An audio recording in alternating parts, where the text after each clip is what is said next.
बघा, मोदींचा एक अतृप्त आत्मा आहे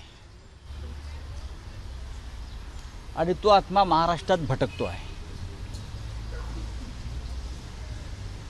आणि हा आत्मा जेव्हा भटकतोय, असे अनेक आत्मे महाराष्ट्रात 450 वर्षापासून भटकत आहेत. औरंगजेबाचा आत्मा, अफजलखानाचा आत्मा, जे महाराष्ट्राचे शत्रू आहेत, जे मराठी माणसाचे शत्रू आहेत, ज्यांना महाराष्ट्रानं गाडलं आहे, अशा सगळ्यांचे आत्मे महाराष्ट्रामध्ये गेल्या 400 वर्षापासून भटकत आहेत. त्यात हा नवीन गुजरातचा आत्मा आहे. आणि हे आत्मे जरी महाराष्ट्रात भटकत असले आणि त्या आत्म्यांकडून काहीही वक्तव्य होत असली तरी अशा भुताटकीच्या वक्तव्यांना महाराष्ट्र जुमानत नाही.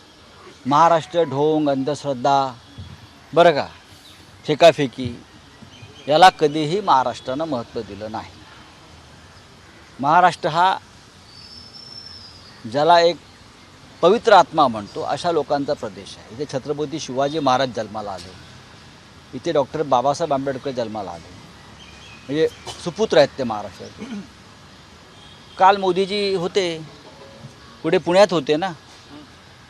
डॉक्टर आंबेडकरांचा त्याने उल्लेख तरी केला का साधा भाजपच्या नेत्यांनी? कारण त्यांना डॉक्टर आंबेडकरांवरती राग आहे. त्यांना डॉक्टर आंबेडकरांचं संविधान बदलायचं आहे, म्हणून त्याचे आत्मे महाराष्ट्रात भटकत आहेत. कारण हे महाराष्ट्राचे सुपुत्र डॉक्टर आंबेडकर आहेत, त्यांचं संविधान त्यांना बदलायचं आहे आणि शिवसेना ठामपणे उभी आहे त्या विरोधामध्ये. हे बघा, हे मोदी काय म्हणतात त्याच्याकडे फार लक्ष देऊ नका. बोलू नाही, भटकते आत्मे आहेत ते सगळे. हे आम्हाला म्हणतात ना भटकते आत्मे. होय, उद्या 1 मे आहे. 105 आत्मे ज्यांनी या महाराष्ट्रासाठी बलिदान केलं ते उद्या मोदींना शाप देणार आहे. कारण मोदींनी जेवढं महाराष्ट्राचं आणि मराठी माणसाचं नुकसान केलं आहे तेवढं आतापर्यंत कोणी केलं नसेल. त्याच्यामुळे या अतृप्त आत्म्यांविरुद्ध ही महाराष्ट्राची लढाई आहे. उद्या महाराष्ट्र दिन आहे, उद्या 1 मे आहे. आम्ही सगळे 105 हुतात्म्यांना, या पवित्र आत्म्यांना उद्या आदरांजली वाहू आणि त्यांना सांगू की हे जे आत्मे भटकत आहेत महाराष्ट्र विरोधी, आम्ही त्यांचा बदला घेऊ. बड़े नेते कह रहे हैं की 5 पंतप्रधान पद के चेहरे हैं, म्हणजे ते माझ्याविषयी बोललेत, माहिती आहे ना. मोदींना 5 चेहरे असले तर काय झालं?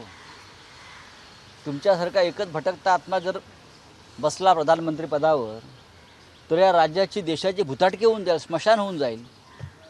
आमच्याकडे एकापेक्षा जास्त चेहरे आहेत प्रधानमंत्री पदासाठी. आणि हे लोकशाहीतलं सगळ्यात चांगलं आणि उत्तम उदाहरण आहे की एका लोकशाही प्रधान देशामध्ये पंतप्रधान पदासाठी फक्त एक चेहरा नाही तर एकापेक्षा जास्त चेहरे आहेत आणि उत्तम चेहरे आहेत. लोक जे स्वीकारतील तो प्रधानमंत्री होईल. आम्ही प्रधानमंत्री लादणार नाही भाजपप्रमाणे. खरगेंनी एका वृत्तपत्राला मुलाखत देताना सांगितले की उत्तर मध्य मुंबईची जी जागा होती ती अलायन्समध्ये सगळ्यांना विचारात घेऊन आम्ही वर्षा गायकवाड यांना दिलेली आहे. ज्या प्रकारे तुम्ही काल वक्तव्य केलं की काँग्रेसचा अधिकार आहे त्या जागेवर कोणी उमेदवार द्यावा, त्यावर ते असं म्हणतात की शिवसेनेचं नेतृत्व यांना वर्षा गायकवाड हवं होतं, नसीम खान नको. त्यामुळे आम्ही नसीम खान यांना कधी विरोध केला नाही, करणार नाही. जात आणि धर्म पाहून शिवसेना कधी उमेदवार ठरवत नाही आणि विरोध करत नाही. नक्कीच उमेदवारी ठरवताना चर्चा अनेकांशी होत असते. जसं आम्हीसुद्धा अनेक मतदारसंघामध्ये उमेदवार देताना, ठरवताना आमच्या महाविकास आघाडीतल्या मित्रपक्षाची चर्चा केली. कारण एकत्र काम करायचं असतं आपल्याला आघाडीमध्ये, की आम्ही हा उमेदवार देतो आहे, आपली काय भूमिका आहे, त्याच्यावरती मतं घेतात. परसेप्शन असं क्रिएट होतं की मुस्लिम उमेदवार अजिबात नाही. उलट नसीम खान हे वारंवार आम्हाला भेटत होते. नसीम खान हे सुद्धा तितकेच तोलामोलाचे योग्य उमेदवार आहेत. मुंबई काँग्रेसचे ते वर्किंग प्रेसिडेंट आहेत, मला वाटतं ज्येष्ठ नेते आहेत काँग्रेसचे नसीम खान. आणि त्यांनी तयारीसुद्धा केली होती. शेवटी कोणाला उमेदवारी द्यायची हा त्या पक्षाचा प्रश्न आहे. त्यांनी नसीम खान यांना उमेदवारी दिली असती तर शिवसेना नसीम खान यांच्या पाठीशी उभी राहिली असती.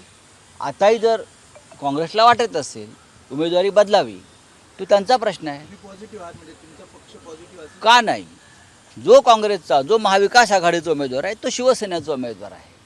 आमच्यासाठी सुद्धा महाराष्ट्रामध्ये सर्वच ठिकाणी काँग्रेस त्याच पद्धतीनं काम करते आहे, महाविकास आघाडी म्हणून. त्यांचे उमेदवार जर मुंबईत किंवा महाराष्ट्रात कुठे असतील तर आम्ही त्यांच्यासाठी नक्कीच काम करू. पण शेवटी उमेदवारी कोणाला द्यायची हा कांग्रेस वर्किंग कमेटीचा प्रश्न है. पीएम ने भटकती आत्मा करके उल्लेख किया है महाराष्ट्र में आते देखिए ये आत्मा जो दिल्ली से और गुजरात से वाया गुजरात महाराष्ट्र में आती है प्रधानमंत्री जी की, वो बार बार महाराष्ट्र में क्यों भटक रही है? इसलिए भटक रही है कि महाराष्ट्र बीजेपी के लिए 4 जून के बाद एक शमशान की तरह होने वाला है. इसलिए उनकी आत्मा महाराष्ट्र में बीजेपी के शमशान की तरह भटक रही है.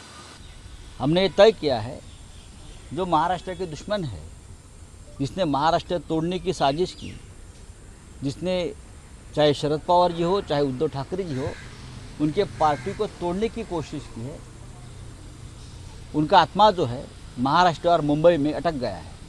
यहाँ के उद्योगपति, यहाँ की संपत्ति सब कुछ हड़पना चाहते हैं आत्मा, और इस आत्मा के साथ हमारी लड़ाई है. ये अघोरी आत्मा है, ये अघोरी आत्मा है. उनसे महाराष्ट्र से कोई लेना देना नहीं है भाई. तो ये आत्मा जो मोदी जी की भटक रही है, बीजेपी की भटक रही है, ये बीजेपी का शमशान बनने जा रहा है. बीजेपी का अंतिम संस्कार अगर कहाँ होगा तो महाराष्ट्र में होने वाला. आप देख लीजिए. बीजेपी जो है हमेशा डेवलपमेंट की बात करती है, बीजेपी ने वुमेन्स को प्राधान्य देने की बात करती है, लेकिन कर्नाटका का जो मुद्दा है जहाँ पे जो है वो भारतीय जनता पार्टी एक ढोंग रचने वाली पार्टी है. कर्नाटक में 2800 वीडियो वायरल हो गए हैं एक व्यक्ति के, जो बीजेपी के परिवार के सदस्य है. मोदी जी का परिवार कितना बड़ा है देखो. उनके परिवार के सदस्य भी 2800 बलात्कार करते हैं. इतना बड़ा परिवार है और मोदी जी उनके लिए वोट मांगते हैं. ये सिर्फ एक अतृप्त भटकते आत्मा ही कर सकती है और कोई नहीं कर सकता. इस प्रकार का घृणास्पद काम अगर कोई कर सकता है तो एक अतृप्त भटकती हुई आत्मा करती है. और मोदी जो कर रहे हैं, एक बलात्कारी, महिलाओं पर अत्याचार करने वाला एक व्यक्ति के लिए मोदी वोट मांगते हैं जाकर. और मोदी जी उस बारे में, मोदी को दिल में कोई दुख नहीं है. या निवडणुकीमध्ये पंतप्रधान पदाचे उमेदवार राहुल गांधी असतील असं पुन्हा एकदा नाना पटोले बोलले आहेत. तेव्हा आम्ही नाना पटोले यांच्या भूमिकेचं स्वागत करतो. महाविकास आघाडीमध्ये प्रधानमंत्री पदावरून कोणतेही वाद नाहीत. किंबहुना नाना पटोले किंवा काँग्रेसच्या आधी ही भूमिका मांडणारे संजय राऊत हे पहिले ग्रस्त आहेत की राहुल गांधींनी देशाचं नेतृत्व केलं पाहिजे. तेव्हा काँग्रेस पक्षामध्ये सुद्धा साशंकता होती. तेव्हा मी सांगत होतो की राहुल गांधी देशाचे नेते आहेत आणि त्यांनी देशाचं नेतृत्व केलं पाहिजे. आता अजितदादा बोलले की अतृप्त आत्माचा जो विषय आहे हे मी स्वतः पंतप्रधानांना सुद्धा विचारणार. बघा, हे सगळे लोक जे आहेत, एकनाथ शिंदे असतील, हे तुमचे काय अजित पवार असतील, फुटलेले जे लोक आहेत सगळे, तुम्ही गेल्या 2 वर्षातलं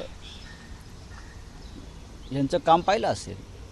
गुवाहाटीला जातात, तिथे रेडे कापतात, अजून काय करतात, जादूटोणा करतात.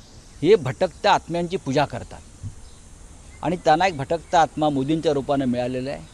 त्याच्यामुळे अजित पवार जे म्हणतायत ते बरोबर आहे. काँग्रेस काही जागलेली नाहीये, इंडिया आघाडीमध्ये काही दम नाही असं कोण म्हणताय? असं भाजपकडून बोललं जातं. मात्र पंतप्रधान स्वतः महाराष्ट्रात येतात, भाषण करतात. प्रधानमंत्री देशात जिथे जिथे जातात तिथे तिथे ते फक्त काँग्रेसवर हल्ला करत आहेत. काँग्रेस राहिली नाही.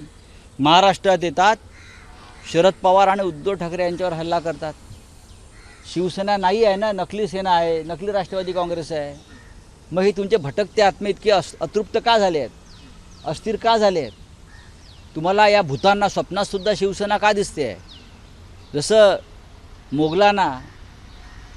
मोगलांना त्या काळामध्ये मोगलांच्या घोड्यांना संताजी धनाजीचे घोडे दिसायचे, तसे यांना आम्ही दिसतोय. शिवसेना आणि उद्धव ठाकरे आणि शरद पवार दिसत आहेत या गुजरातच्या मोगलांना, दिल्लीच्या मोगलांना. Thank you very much. ABP Majha, उघडा डोळे बघा नीट.